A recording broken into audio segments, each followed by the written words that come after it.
Dhaka university, প্রিয় Dhaka university নিয়েই আমরা দেখছি, লক্ষ্য করছি।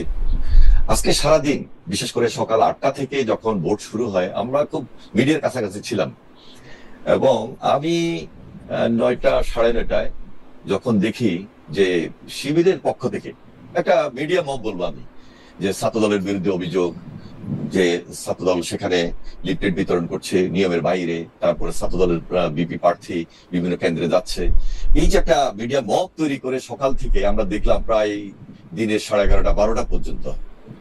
এবং এর মধ্যে আবার যখন দেখলাম সেই মিডিয়া আবার একই কথা বলছে যে না, এটা তার এই এই যে সে বিভিন্ন জায়গায় গিয়েছে এটা ঠিক আছে, এবং সেই নিউজ গুলা অতীতে ঠিক হয় নাই, সকাল 9টা, 9:30 যে নিউজ দিয়েছে এটা ঠিক হয় নাই, বিপরীতমুখী। এই যে ক্যাম্পাসে একটা কিছুটা আমি অনেকটা বলবো যে আমাদের প্রত্যাশা অনুযায়ী ঢাকা বিশ্ববিদ্যালয় কর্তৃপক্ষের কাছে যেটা ছিল, একটা খুব স্মুথ নির্বাচনের পরিবেশ হবে, নিশ্চিদ্র নিরাপত্তার মধ্য দিয়ে নির্বাচন হবে, যে এই নির্বাচনে ঢাকা বিশ্ববিদ্যালয়ের জুলাই আন্দোলনের পর ছাত্রীরা সবাই ডাকসু নির্বাচন একটা গুরুত্বপূর্ণ, সেখানে ভোটে অংশগ্রহণ করবেন, এটা অনিয়ম। তারপরে আমি অনেকটা দেখেছি যে মিডিয়া মব তৈরির মধ্য দিয়ে অনেকটা কারচুপির কথাও উঠে এসেছে। এটা আসলে এই ধরনের পরিবেশ পরিস্থিতির সম্মুখীন হবে এটা আমি কখনোই চিন্তা করি নাই। আজকে সারাদিন এটা তো চিন্তা করি নাই, অতীতও চিন্তা করি নাই, কিন্তু পরস্পর পক্ষ বিপক্ষ যেভাবে ঢাকা বিশ্ববিদ্যালয় তৈরি হয়েছে, এটা আমার কাছে খুব একটা ভালো লাগে নাই। এরপরেও যেটা বলছেন যে ঢাকা ইউনিভার্সিটিতে আজকে যদি একটা রেজাল্ট হয়, জুলাই আন্দোলনের পর এই নির্বাচনটা যেহেতু বলেছি অনেক গুরুত্বপূর্ণ ঢাকা ইউনিভার্সিটির, এই নির্বাচনের রেজাল্ট যাই হোক না, আমি শেষবারের মতো হয়তোবা বলবো যে বৃহত্তর গণতন্ত্রের স্বার্থে ডেমোক্রেসিকে যেহেতু আমরা আফরণ করি, আমরা সেই ডেমোক্রেসিকে প্রাধান্য দিব এবং আমাদের সম্পূর্ণ রেজাল্টের পর আমাদের ছাত্র সংগঠন, জাতীয়তাবাদী ছাত্রদল বা অন্যান্য পারস্পরিক অন্যান্য রাজনৈতিক ছাত্র সংগঠন, তারা চিন্তা ভাবনা করেই অবশ্যই আজকে রাত্রে না হলেও কালকে তারা তাদের বক্তব্য তুলে ধরবে। এনিভাই আমি একটু দর্শকদের উদ্দেশ্যে একটু বলি যে এনি ভাই, সাকিব ভাই, আমি প্রায় সমসাময়িক ঢাকা বিশ্ববিদ্যালয়তে, ওনারা দুজনেই যদিও আমার থেকে একটু বড়, কিন্তু ভাই 40,000-এর মতো ভোটার। আমি কালকে, যদিও মার্কিন যুক্তরাষ্ট্রে রাত ছিল, কিন্তু আমি যতটা রাত পর্যন্ত আমি দেখতে চেষ্টা করতেছিলাম যে অনেক আনন্দ ফুর্তি, প্রায় উৎসবমুখর পরিবেশে ভোট দিয়েছে। দুই একটি জায়গায় হ্যাঁ অভিযোগ পাল্টা অভিযোগের কিছু তো ছিল, কিন্তু সেই অভিযোগ পাল্টা অভিযোগ তো আসলে আমার কাছে মনে হয় যে এই 40,000-এর ভোট, তাও আবার সবাই ঢাকা বিশ্ববিদ্যালয়ের ছাত্র, একটু তো মনে হয় স্বাভাবিকই। মানে মানে আপনি কি মনে করেন যে এটা মানে আমরা যদ্দূর দেখতে চেয়েছিলাম তার মধ্যেই এটা সবচেয়ে ভালো নির্বাচনই তো মনে আমরা দেখলাম? মানে এনিওয়ে যদি একটু মন্তব্য করতেন। জি, দেখুন, আমরা তো ঢাকা ইউনিভার্সিটিতে যাওয়ার কোনো সুযোগ হয় নাই গত কয়েকদিন যাবত, এবং নিয়ম অনুযায়ী সেখানে আমরা যেতে পারি নাই। আমরা যেমন 90 ইলেকশন করেছি, 89 ইলেকশন করেছি, তখন তো আমরা ঢাকা বিশ্ববিদ্যালয় ক্যাম্পাসে ইন প্রেজেন্স ছিলাম, এবং বাইরে থেকে অনেক রাজনৈতিক সংগঠন বা রাজনৈতিক দলের নেতৃবৃন্দ সেখানে গিয়েছেন, ক্যাম্পেইন করেছেন। এবার সেই সুযোগটা ছিল না, এক হিসাবে ভালো। কিন্তু কথা হলো, বিশ্ববিদ্যালয়ের ভিতরে যে কথাগুলো আমরা আজকে শুনেছি, গত কয়েকদিন যাবত শুনেছি, প্রশাসন নিয়ে যে কথাগুলো হচ্ছিল, যে এটা শিবির নির্ভর, এটা জামাত নির্ভর, গুপ্ত সংগঠনের মধ্য থেকে সাধারণ ছাত্রদেরকে প্রভাবিত করে একটা রাজনীতি করার চেষ্টা করা হয়েছিল, এটা আমাদের কাছে পছন্দনীয় ছিল না। কারণ আমরা সবসময় ঢাকা বিশ্ববিদ্যালয়ের কর্তৃপক্ষের কাছে একটা নিরপেক্ষ অবস্থানে আশা করেছি বা আশা করব প্রত্যাশার জায়গা থেকে। এবং ঢাকা ইউনিভার্সিটি মানে এখানে সবসময় একটা আন্দোলন সংগ্রামের ঐতিহ্য, সবকিছুকে আমরা ধারণ করি। তেমনি আমরা ছাত্র রাজনীতির ভাবমূর্তিকে নিয়েই আমরা সবসময় কথা বলেছি, এবং এই প্রজন্মের কাছে তো আমরা সেটাই দেখতে চেয়েছি এবং সেটাই শুনতে চেয়েছি। এই জন্য আমি বলছি যে আজকে অনেকগুলো ছাত্র সংগঠন, শুধু জাতীয়তাবাদী ছাত্রদল নয়, প্রায় বাম ছাত্র সংগঠন, বৈষম্য বিরোধী ছাত্র আন্দোলন বা যারা স্বতন্ত্র ইলেকশন করেছেন, অনেকেই বলেছেন যে এই অনিয়ম, এই অভিযোগ এবং একটা স্মুথ নির্বাচন যেটা প্রত্যাশা অনুযায়ী ছিল, সেটা কিন্তু একদিকে মিডিয়া মব তৈরি করা হয়েছে, আর একটা প্রশাসনের ক্ষেত্রে অনেকটা অসহযোগিতা আমরা পেয়েছি। সুতরাং 40,000 স্টুডেন্টদের মধ্যে একটা পার্সেন্টেজ প্রায় 80+ যেটা হয়েছে, সেটা সম্পর্কে আমি ব্যক্তিগতভাবে আগে থেকে জানতাম যে হয়তোবা জুলাইয়ের পর একটা ব্যাপক উপস্থিতি সেখানে থাকবে, কিন্তু আমাদেরকে প্রতিনিয়ত সাড়া দিয়েছে, প্রতিনিয়ত আমাদের মধ্যে দাগ কেটেছে যে এই অনিয়মের কথা কেন আসবে, এই অভিযোগ কেন আসবে, স্মুথ নির্বাচন কেন হবে না। আমার মনে অনিয়মের কথা বলছেন পরিষ্কার করে এনি ভাই। আমরা একটু সাকিবের কাছ থেকে শুনি যে সাকিব, আপনি নির্বাচন কেমন দেখলেন? আসলে ফল যাই হোক তা সবার মেনে নেওয়া উচিত কিনা? আপনার কাছে আমি একটু এক্সটেন্ডেড প্রশ্ন করতে চাই যে এই ফল জাতীয় নির্বাচনে বা জাতীয় রাজনীতিতে বড় কোনো প্রভাব রাখবে কিনা? ধন্যবাদ খালেদ মহিউদ্দিন আমাকে আমন্ত্রণ জানানোর জন্য। আনি ভাই আছেন, শহীদুদ্দিন চৌধুরী আনি, সবাইকে সালাম এবং শুভেচ্ছা, আসসালামু আলাইকুম। ডাকসু নির্বাচন তো অনেক প্রত্যাশিত ছিল, যেমনটা প্রত্যেকটা প্রতিষ্ঠানেই নির্বাচন হোক সেটা আমরা চাই, এবং বিশেষভাবে এই 24-এর গণঅভ্যুত্থানের পরে এত আত্মত্যাগ, আমাদের তরুণ তাজা প্রাণ এইভাবে যে বাংলাদেশের স্বপ্ন নিয়ে তারা আসলে একটা পরিবর্তনের জন্য ঝাঁপিয়ে পড়েছিল, জীবন উৎসর্গ করেছেন, তাদের প্রত্যাশা অনুযায়ী বাংলাদেশে একটা গণতান্ত্রিক ব্যবস্থা কায়েম হবে, শিক্ষাঙ্গনগুলোর পরিবেশ গণতান্ত্রিক হবে, সেখানে ছাত্র সংসদ নির্বাচন একাডেমিক কারিকুলামের অংশ হয়ে উঠবে এবং পুরো একাডেমিক ক্যালেন্ডারের অংশ হয়ে উঠবে, সেই জায়গাটা তৈরি হোক সেটা তো সকলেরই প্রত্যাশিত। ঢাকা বিশ্ববিদ্যালয়ের এই ডাকসু ইলেকশন সেই দিক থেকে ব্যাপক উৎসাহ তৈরি করেছে। এরপরেই ডাকসু হবে, এরপরে অন্যান্য বিশ্ববিদ্যালয় আছে, চট্টগ্রাম সহ আরো বিশ্ববিদ্যালয়গুলোতে নির্বাচন আছে।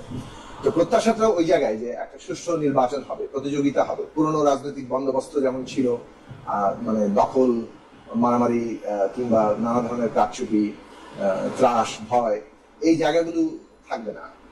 কিন্তু নির্বাচন নিয়ে এখন পর্যন্ত ডাকসুতে যে আমরা খবর পেয়েছি তাতে মোটা দাগে মানে শিক্ষার্থীদের অংশগ্রহণ ছিল 75 থেকে 80 কিংবা গড়ে হয়তো 75 ভোট দিয়েছেন, সেটা মোটামুটি ভাবে একটা ভালো সংখ্যা। এবং সকাল থেকে যেসব খবর এসেছিল মোটামুটি শান্তিপূর্ণভাবেই নির্বাচন হচ্ছে, এইটাই খবর ছিল। বেশ কিছু অভিযোগ অবশ্যই ইতিমধ্যে এসছে যে এগুলোতে মানে বেশ বড় ধরনের অনিয়মের কথা শোনা যাচ্ছে অভিযোগ আকারে। আমাদের মনে হয় যে এই বিষয়গুলো খুব সুষ্ঠুভাবে তদন্ত হওয়া দরকার, কেননা কোনো নির্বাচন নিয়ে যদি প্রশ্ন থাকে এবং প্রশ্নবিদ্ধ হয়ে পড়ে একটা নির্বাচন, তাহলে সেটা গণতান্ত্রিক পরিবেশ তৈরি করতে সাহায্য করে না। এবং এই যে ফলাফল মেনে নেওয়ার প্রশ্নটা, সেটাও কিন্তু একটা মানে বাধা তৈরি করে।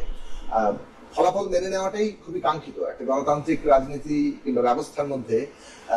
কেউ জিতবে, কেউ হারবে, জনগণ যাকে কিংবা যারা ভোটার তারা তাদেরকে প্রার্থীকে নির্বাচিত করবেন এবং সেইটাই, এবং ফলাফল সবাই মেনে নিবে। কিন্তু আমাদের বাংলাদেশে যে জিনিসটা ঘটে সেটা হচ্ছে যে নির্বাচন নিয়ে মানুষের আস্থার জায়গাটা পরিপূর্ণভাবে থাকে না। নির্বাচনে নানা ধরনের কারচুপি, প্রভাব, টাকার খেলা, ত্রাসের রাজত্ব, এমনকি এখন যেটা আরো গুরুত্বপূর্ণ ভাবে সামনে এসছে সোশ্যাল মিডিয়ার নানা ধরনের কারসাজি, নানাভাবে সোশ্যাল মিডিয়ার দ্বারা ম্যানিপুলেশন, সেইগুলোর ফলে যেটা হয় যে মানে আগেভাগেই একটা অসম অবস্থা তৈরি হয়ে যায় এবং সেই কারণে নির্বাচনের পরিবেশ নিয়ে সবার প্রশ্ন থাকে। ঢাকা বিশ্ববিদ্যালয়ে অবশ্য বেশ কিছুদিন ধরেই এই প্রশ্ন ছিল যে প্রশাসন ঠিক নিরপেক্ষ আচরণ করতে পারছে না। সেই জায়গা থেকে আজকে নির্বাচন নিয়ে যখন আবারও প্রশ্ন উঠছে যে প্রশাসন ঠিক যথাযথ নিরপেক্ষ ভূমিকা রাখতে পারছে কিনা, তখন সেইটা দুঃখজনক। সাধারণভাবে আমরা মনে করি যে প্রশাসন এমন ভাবে তদন্ত করবেন যাতে করে তারা তাদের নিরপেক্ষতার জায়গাটাকে স্পষ্ট করতে পারবেন এবং সবার মধ্যে আস্থা তৈরি করতে পারবেন। শেষ পর্যন্ত এটাই চাইবো যে যারাই জয়লাভ করুক এবং যারা প্রতিদ্বন্দ্বিতা করেছে সকলকে নিয়ে একটা গণতান্ত্রিক পরিবেশ ঢাকা বিশ্ববিদ্যালয়ে চালু হবে। আমি কি দুইটা জিনিস আপনার কাছে একটু ইলাবরেট করতে পারি এই জায়গার মধ্যে? এটা একটু এনি ভাইও যদি করে দুইটা পয়েন্ট তৈরি করেন। এক হচ্ছে যে আমরা ঢাকা বিশ্ববিদ্যালয়ে শুধু পড়ি নাই, যখন থেকে পড়া শুরু করছি তখন থেকে এখন পর্যন্ত আমাদের একটা সম্পর্ক আছে। এটা ছাত্রের মাধ্যমে হোক, শিক্ষকতার মাধ্যমে হোক, গবেষণার মাধ্যমে হোক, সিলেবাস প্রণয়নে হোক। আমরা কিন্তু যদি মানে নিরপেক্ষভাবে বলি যে বিএনপির যত জনপ্রিয়তা বা বিএনপির ছাত্র দলের যত জনপ্রিয়তা ছিল, এটা তো বলার অপেক্ষাই রাখে না। যদি এখানে মুজিবাদী ছাত্রলীগ বা ছাত্রলীগ যদি না থাকে, সেখানে বিএনপির সাথে কারো প্রতিদ্বন্দ্বিতাই হইতে পারার কথা না ঢাকা ইউনিভার্সিটিতে। কিন্তু এই যে প্রতিদ্বন্দ্বিতাটা হইলো, এমনকি বিএনপি এটাতে হেরেও যেতে পারে, এটার একটা বড় কারণ কি সাধারণ ছাত্ররাই তো মনে করতেছে যে বিএনপি আসলেও ঠিক ছাত্রলীগের কায়দায় ছাত্রদল আসলে একইভাবে যে হল প্রশ্ন চালাবে সেইটা বা অলেসিট করবে, এটা তাদেরকে এক ধরনের আতঙ্কগ্রস্ত করতেছে। এইটা কিনা সোশ্যাল মিডিয়ার কারসাজি আপনি যেটা বলতেছেন, সোশ্যাল মিডিয়া তো আপনি আসলে সোশ্যাল মিডিয়া তো ভোট দিয়ে দিতে পারে না। তারা বলতেছে, প্রচার করতেছে, প্রপাগান্ডা করতেছে এবং বেশি সংখ্যক লোক তাদের বিশ্বাস করতেছে। এটাকে তার কারসাজি কি আর বলা যাবে সাকিব ভাই? ওরা যেটা বলতেছে যে না, বিএনপিকে ভোট দেওয়া উচিত হবে না, শিবিরকে ভোট দিতে হবে, শিবিরকে ক্ষমতা আনতে হবে, কারণ শিবির ভালো লোক, শিবিরের মধ্যে থেকে তো এটা দেখা যায় ওটা দেখা যায়। সত্য কথা, মানে আমি যদি টেবিল সেট করতে পারি, সাকিব ভাই যদি মন্তব্য করতে, এবং ছাত্রদল আসলে আবারও সেই হলের প্রশাসন, গণরূপ, সিট দখল, ছাত্রদলের ভিপির বা ছাত্রদলের নেতার হলের মধ্যে সিঁড়ি বেয়ে মোটরসাইকেল দিয়ে উঠে চলে যাওয়া, আমরা নানা ধরনের জিনিস দেখতে পাবো। এরকম মনে হয় কিনা সাকিব ভাই? না, কয়েকটি ঘটনা আছে। একটা হচ্ছে যে যেমন ধরেন বিগত আওয়ামী লীগ তাদের ফ্যাসিবাদী শাসনের মধ্য দিয়ে যেভাবে শাসনটা চালিয়েছে, সরাসরি বলি জামাত ইসলামী, ইসলামী ছাত্র শিবির, তাদেরকে তারা মানে একটা শত্রু হিসেবে চিহ্নিত করেছে এবং তাদেরকে দমন পীড়নের মাধ্যমে কিংবা তাদেরকে দমন পীড়ন করার মধ্য দিয়ে নিজেদের শাসনটাকে জায়েজ করতে চেয়েছে, এবং সেই শাসনটা খুবই অন্যায়ের শাসন ছিল, একটা ফ্যাসিস্ট শাসনে পরিণত তারা করেছে। তো একটা ফ্যাসিস্ট শাসনকে জায়েজ করতে গিয়ে তারা জামাত শিবিরকে কাজে লাগিয়েছে, কিংবা জামাত শিবিরকে দমনের ব্যাপারটাকে জায়েজ করার একটা বিষয় হিসেবে সামনে এনেছে। এইটা তো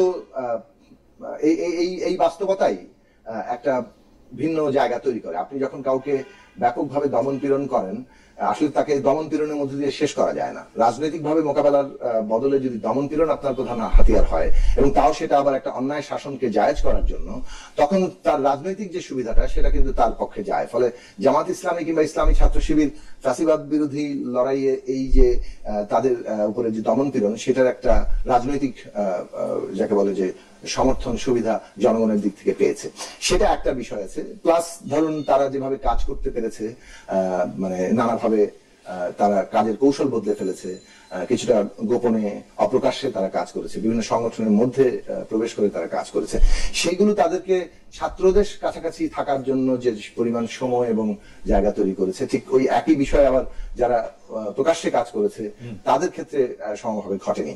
এটা একটা বিষয়। সোশ্যাল মিডিয়ার ম্যানিপুলেশন এই জায়গা থেকে, সোশ্যাল মিডিয়া ধরুন তো খুব একদিক থেকে এটা সমাজেরই প্রতিচ্ছবি, কিন্তু আরেক দিক থেকে এটার একটা কৃত্রিম বাস্তবতা তৈরি করা যায়। সেই কৃত্রিম বাস্তবতার প্রভাব মানে সাময়িকভাবে হলেও একটা বড় অংশের মধ্যে পড়ে কখনো কখনো, সেই জায়গাটা তো আছেই। এবং এই ক্ষেত্রে যাদের অর্থ আছে, যাদের প্রচুর সোশ্যাল মিডিয়ার ম্যানিপুলেশনের টুলস গুলো আছে, সেটার যে সমস্ত কায়দা কানুন আছে, সেগুলো যারা করতে পারে তারা সেটার মধ্যে পড়েছে। আবার প্রশাসন নিজেও, মানে ধরুন অভ্যুত্থানের পরে আমরা নানান দিক থেকে দেখেছি যে এইটার প্রশাসনের কথাটা যদি আমরা একটু এই মুহূর্তে একটু আলাদা করে রাখি, কারণ প্রশাসনে আমরা আলাদা করে কথা বলতে চাই। আপনি যদি এই দুইটা বিষয় আপনি আসলে বলে ফেলছেন, এক হচ্ছে যে এই স্বৈরাচার পরবর্তী সময়ে ছাত্র দলগুলোর বাস্তবতা, সেটা মানুষের মনে ছিল, সোশ্যাল মিডিয়ার কারসাজি নিয়ে আপনি বলছেন। আরেকটা জিনিস যদি খালি বলেন, এই তিনটা পয়েন্ট আমরা এনিভাইয়ের কাছে কথা বলতে পারবো। এইটা হচ্ছে যে এইবারও যে আমরা ইলেকশনের সময় রাজাকার ও মুক্তিযুদ্ধের একটা বয়ান সামনে আসতে দেখলাম, এইটা আসলে ইলেকশনটা যেরকম আমরা চাইছিলাম সেইটার মানে এটা ঠিক, এইটা আমি ঠিক আসছিলাম কথাটা প্রথমে। হ্যাঁ, আমি দুটো বিষয়ে কথা বলতে চাই। প্রথম বিষয় হচ্ছে যে অভ্যুত্থানের পরপরই যেভাবে ধরুন এটার কিছুটা দায় বিএনপি কে নিতে হবে।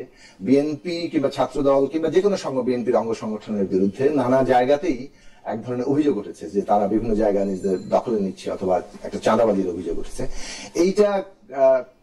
এটাকে কাজে লাগিয়ে ধরুন, অথবা এটার উপর ভর করে যেভাবে আপনার একটা প্রচারণা তৈরি হয়েছে, যে সেটা ক্রিয়াশীল ছাত্র সংগঠনগুলোর দিক থেকেও আছে, অভ্যুত্থানে অংশগ্রহণকারী যারা বৈষম্য বিরোধী ছাত্র সংগঠন করেছে, তারা আবার যখন দল করেছে এনসিপি কিংবা গণতান্ত্রিক ছাত্র সংগঠন বাকশাস, তার দিক থেকেও ঘটেছে, ইসলামী ছাত্র শিবিরের দিক থেকেও ঘটেছে, যে একটা ছাত্রদল সম্পর্কে তো নেতিবাচক একটা বড় জায়গা তৈরি করা, যে তারা আসলে এই ছাত্রলীগের মতোই হলের জায়গাটা করবে। এই বাস্তবতাটা কিন্তু একটা আছে, এবং এটা যেটা বিএনপি এবং ছাত্রদল কিংবা অঙ্গ সংগঠনগুলোর কার্যক্রমের মধ্যে দিয়েও কিছুটা অনেক ক্ষেত্রে একটা ভিত্তি পেয়েছে এই প্রচারণার কাজে। দ্বিতীয় জায়গাটা হয়েছে যে যেটা বললাম, যে পুরনো বন্দোবস্তের রাজনীতির জায়গা, যে আমরা যেমন ধরুন আপনি একটা দল কে যদি আপনি টার্গেট করেন এবং তার বিরুদ্ধেই যদি কেবলমাত্র প্রচারণা হয়, তখন সেই দল অনেক ক্ষেত্রে অনেকগুলো সুবিধা পায়। মানে তার প্রচারণা নিজেদের পজিটিভ জিনিসগুলো সামনে আনার চাইতে কেবল মানে নেতিবাচক প্রচারণা কখনো কখনো তার জন্য ইতিবাচক হয়ে ওঠে। বিশেষভাবে আওয়ামী লীগ আমলে এটা ঘটেছে, যখন তাদের উপর নির্যাতন নিপীড়ন হয়েছে, তারা মজলুম হয়ে উঠেছে, ফলে ওই জায়গাটা মানুষের একটা সমর্থনের জায়গা তারা পেয়েছে।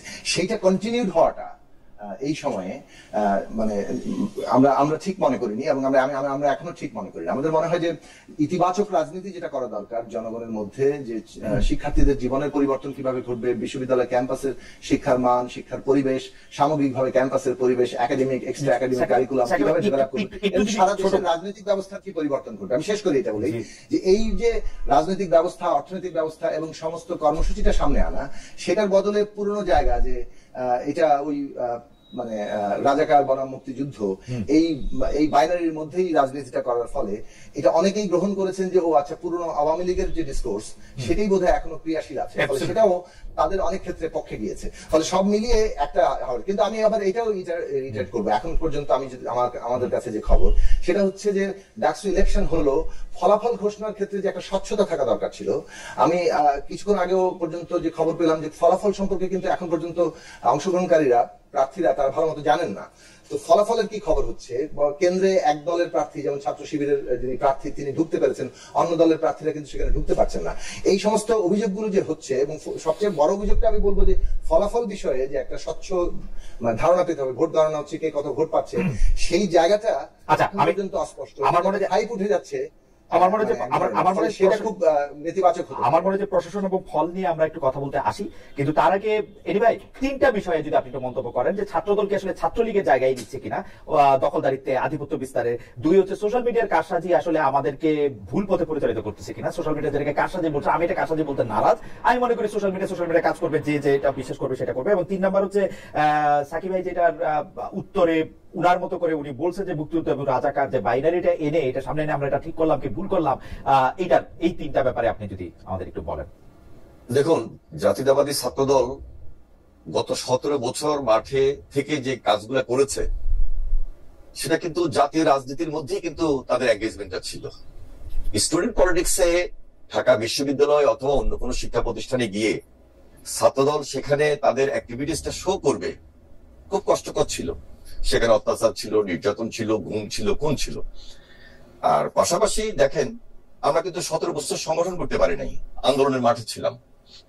আমরা যদি খুব দৃশ্যমান এবং বাস্তবে যদি দেখি, ইসলামী ছাত্র শিবির আজকে যে রেজাল্টটা তারা মনে করছে যে প্রায় মুখোমুখি বা একটা কন্টেস্টিং পর্যায়ে তাদের অবস্থানকে নিয়ে গিয়েছে, তারা বিগত 17 বছর আন্দোলন কতটুকু করেছে এটা আমি এই মুহূর্তে আর বেশি কিছু বলতে চাই না। তবে তারা সংগঠন গুছিয়েছে।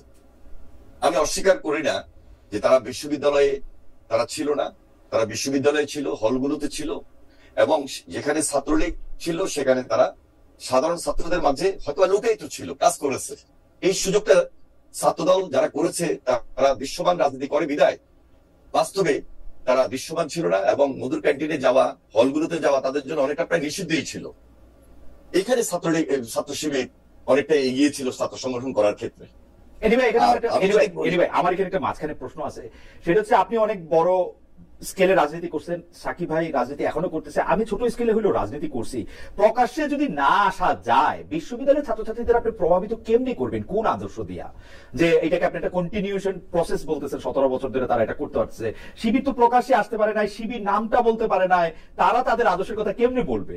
আমরা তো এত চেষ্টা করি মধুর ক্যান্টিনে দিনের পর দিন কথা বলে একজন লোককে কনভিন্স করতে পারে, মানে খুবই কষ্ট হয়েছে একটা লোককে কনভিন্স করতেও। মানে আমি বলেছি যে তারা জেনারেল স্টুডেন্টদের সঙ্গে কন্টিনিউ করেছে, জেনারেল স্টুডেন্টদের সঙ্গে তারা সংগঠন করার সুযোগ পেয়েছে।